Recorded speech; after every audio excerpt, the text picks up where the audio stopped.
दिनेशपुर में चोरी की एक बड़ी वारदात ने इलाके में सनसनी फैला दी है। सोमवार रात अज्ञात चोरों ने चंदननगर गांव के एक घर को निशाना बनाते हुए करीब 4 लाख रुपए के जेवरात और 2 लाख रुपए नकद पर हाथ साफ कर दिया। हैरानी की बात यह रही कि इस दौरान घर में मौजूद परिजनों को चोरों की भनक तक नहीं लगी। घटना चंदननगर निवासी बबलू मंडल के घर की है। परिवार रात को भोजन करने के बाद सो गया था। इसी दौरान चोरों ने घर में घुसकर बड़ी सफाई से अलमारी का लॉकर खोला और उसने रखे लाखों जेवर और नकदी लेकर फरार हो गए। चोरी की जानकारी सुबह करीब 6:30 बजे परिजनों के जागने पर हुई। सूचना मिलते ही पुलिस मौके पर पहुंची और जांच शुरू कर दी। पीड़ित परिवार से जानकारी ली जा रही है, जबकि क्षेत्र के लोगों में खौफ का माहौल बना हुआ है। दिनेशपुर से मनोज अधिकारी की रिपोर्ट। मेरा नाम बबलू मंडल है। कल रात हम लगभग 11 बजे सोए थे और उसके बाद सुबह जब 6 बजे उठी मेरी वाइफ, तो वो अलमारी खुला देख के वो चीखने लगी। उसके बाद मैं उठा और उठने के बाद देखा कि अलमारी पूरा खाली था। जितने भी सोने चांदी कैश थे सब लूट के ले गए। और उसके बाद में गांव में पता चला कि स्कूल के पास वहाँ सारा सामान खोल के वहाँ से ले गए, तो कुछ भी पता नहीं चला।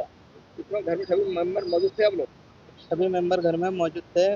पापा बाहर सो रहे थे मेन गेट के बाहर और हम अंदर सो रहे थे। किसी को कोई पता भनक तक नहीं लगा कि ऐसा हो गया।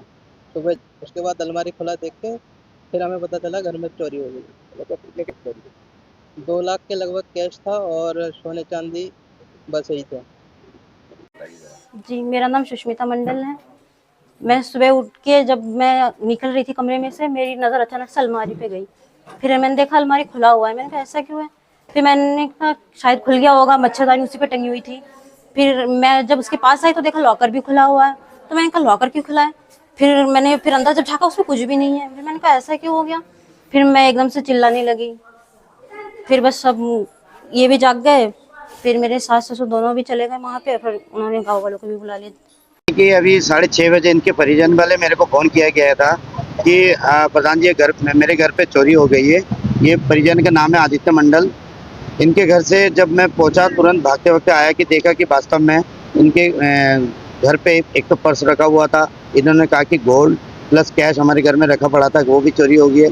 फिर थोड़ी देर बाद हम लोग सब वहीं मौजूद थे, तो पता चला कि प्राइमरी स्कूल हमारे यहाँ बगल में है, जूनियर स्कूल है, उसके वहीं पे बगल में पूरा जो गोल्ड का जितने भी जो इसमें सामान भरे हुए थे और पर्स होते सब यहीं बिखरा हुआ पड़ा था। उनके घर से आईडी वगैरह जितने भी कागज डॉक्यूमेंट वगैरह एटीएम वगैरह सब यहीं पड़ा हुआ था और खाली बॉक्स पड़ा हुआ था। बाकी सामान चोरी करके ले गए। पुलिस को बोला गया है, काफ़ी देर से पुलिस अभी भी पहुंची नहीं है।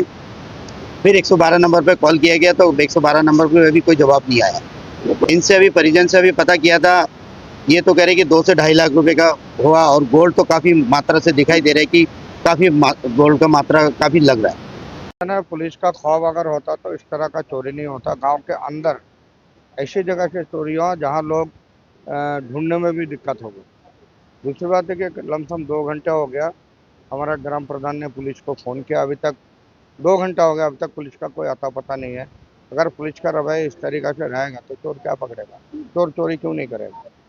तो मैं तो इस चीज़ को नहीं मानता कि दुरंत पे धड़ा ये चोरी हो रहा है। ये चोरी जो बहुत शातिर चोर है उन चोरों ने किया, जो इलाका में बहुत शातिर तरीका से चोरी करता है। तो पुलिस प्रशासन इसको देखे, ध्यान दे। पुलिस प्रशासन का ध्यान ही नहीं। 2 घंटा हो गया, फ़ोन चला गया पुलिस के पास, 112 में फ़ोन चला गया, तब भी पुलिस को पता नहीं अभी तक। 1 किलोमीटर है चंदननगर से दिनेशपुर।